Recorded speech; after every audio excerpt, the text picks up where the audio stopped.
News Tip Line.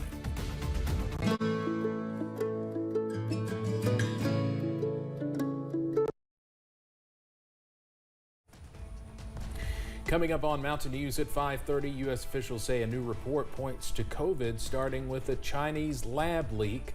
We take a look at the uncertainty surrounding the findings. And Treasury Secretary Janet Yellen makes a surprise trip to Ukraine. What economic support the U.S. is bringing to the war zone. Plus, another gusty day throughout the region. The very latest on when things finally die down coming up as Mountain News at 5:30 starts now.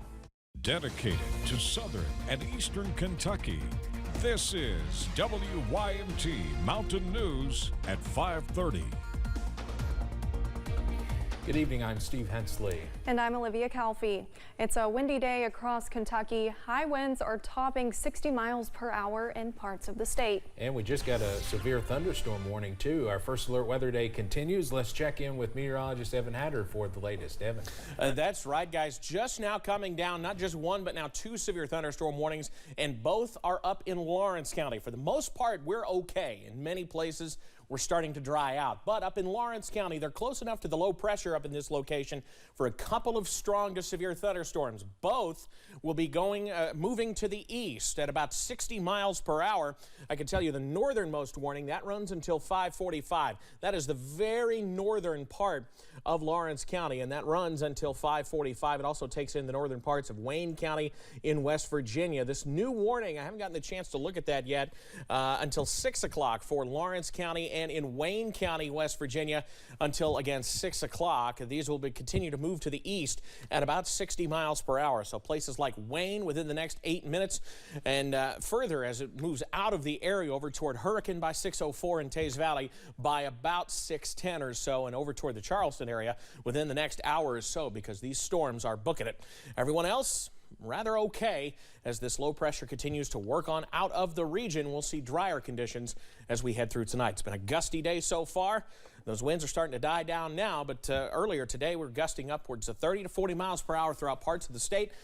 Louisville actually gusted to 64 a little bit earlier. Details on when we finally calm down in a few minutes, guys. All right, Evan, thank you. The theory that the COVID-19 outbreak began with a laboratory leak in China is back in the headlines. The Department of Energy says it has data that makes the theory plausible. It comes as House Republicans launch an investigation into the origins of COVID-19. CBS's Skylar Henry reports from Capitol Hill. Two sources familiar with the U.S. government's COVID-19 origins investigation tell CBS News there's new classified reporting from the Department of Energy that supports the lab leak theory. The sources confirm the Energy Department is making this assessment with low confidence in the finding, but an earlier analysis from the department also pointed to an accidental lab leak in Wuhan, China. Across U.S. intelligence, there is no consensus about how the pandemic started. What the president wants is facts. He wants the whole government designed to go get those facts. And that's what we're doing. And we're just not there yet. Monday, China's foreign ministry spokeswoman responded to the news, saying the relevant parties should stop vilifying China. The World Health Organization said last summer a deeper probe is required into whether a lab accident is to blame. House Republicans are beginning their investigations into the origin of COVID-19. 2 weeks ago, they issued a series of letters to current and former Biden administration officials, including Dr. Anthony Fauci, to turn over documents and testimony. Some GOP lawmakers have been vocal about the lab leak theory. We were completely shut down, called conspiracy theorists, and had our reputations tacked and savaged. There is an intense desire on the part of Republicans here on Capitol Hill, and I hope my Democrats will join us, to get to the bottom of this. Republicans say they also want to know if the U.S. government was helping to fund the research at the lab. Skylar Henry, CBS News, Capitol Hill. Biden administration officials say the president has requested that the U.S. national laboratories are also assessed in regards to the origins of COVID-19. The 17 labs conduct scientific research related to energy and technology.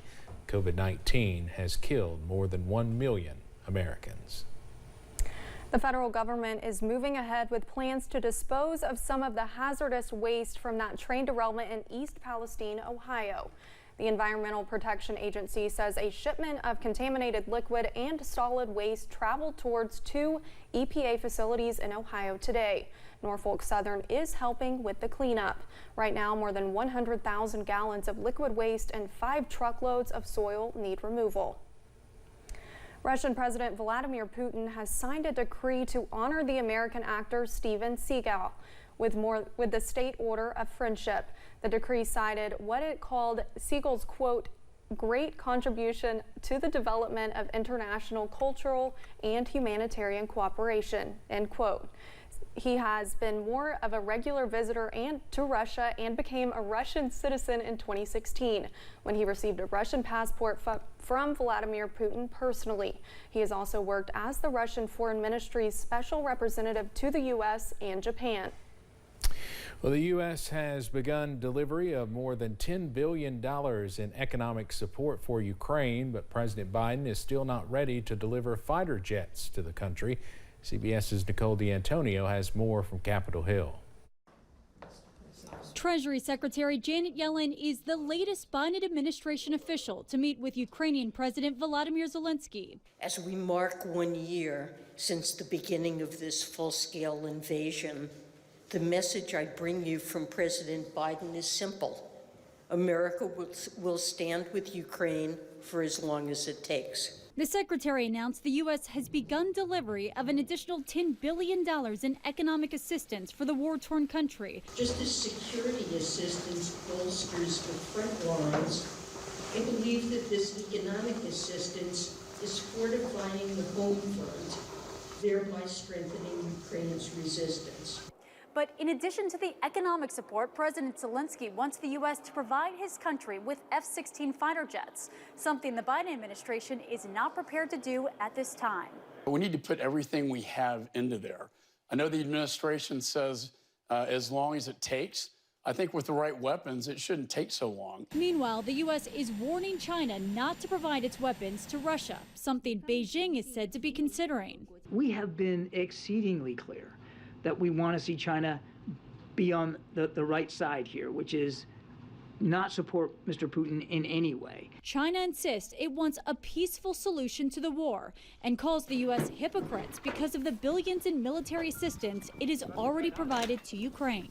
Nicole D'Antonio, CBS News, Capitol Hill. President Biden has warned China he will issue economic sanctions against any country providing military assistance to Russia.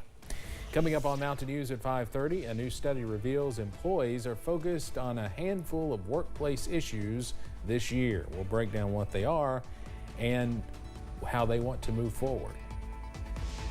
And breezy conditions, breezy conditions let up soon as we see sunnier days on the way. Breaking it all down after this.